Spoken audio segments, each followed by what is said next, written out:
अगले 60 सेकंड में going concern concept याद हो जाएगा। Going concern concept states that a business is assumed to continue its operations for the foreseeable future and is not expected to close down or liquidate in the near future.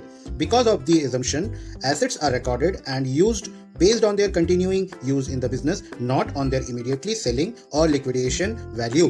इस concept के अनुसार माना जाता है कि business future में भी चलता रहेगा और जल्दी बंद नहीं होगा। इसी वजह से लॉन्ग टर्म एसेट्स को उनकी यूजफुल लाइफ के हिसाब से डिप्रिशिएट किया जाता है। अब समझते हैं की points. First point, business is assume to continue for the foreseeable future.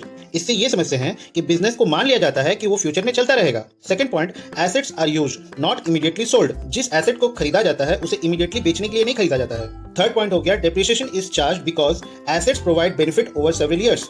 इसका मतलब हो गया डेप्रिसिएशन जो चार्ज किया जाता है एसेट में, वो इसलिए चार्ज किया जाता है क्योंकि उसे जितने साल हम लोग यूज करते हैं उससे हमें कुछ ना कुछ प्रॉफिट होता है। फोर्थ पॉइंट हो गया, assets are recorded at cost not at their liquidation value. Fourth point ये बताता है कि एसेट्स का जो चार्ज है, जो पैसा है, वो रिकॉर्ड किया जाता है उसे कॉस्ट प्राइस से, यानी कि जो हम खरीदते हैं उससे तब का अमाउंट में हम रिकॉर्ड नहीं करते हैं जब उसे बेचना चाहते हैं। नेक्स्ट पार्ट के लिए फॉलो करो कॉमर्स की टिपिया। इस रील को उस दोस्त के साथ शेयर करो जो कॉमर्स पढ़ रहे हैं।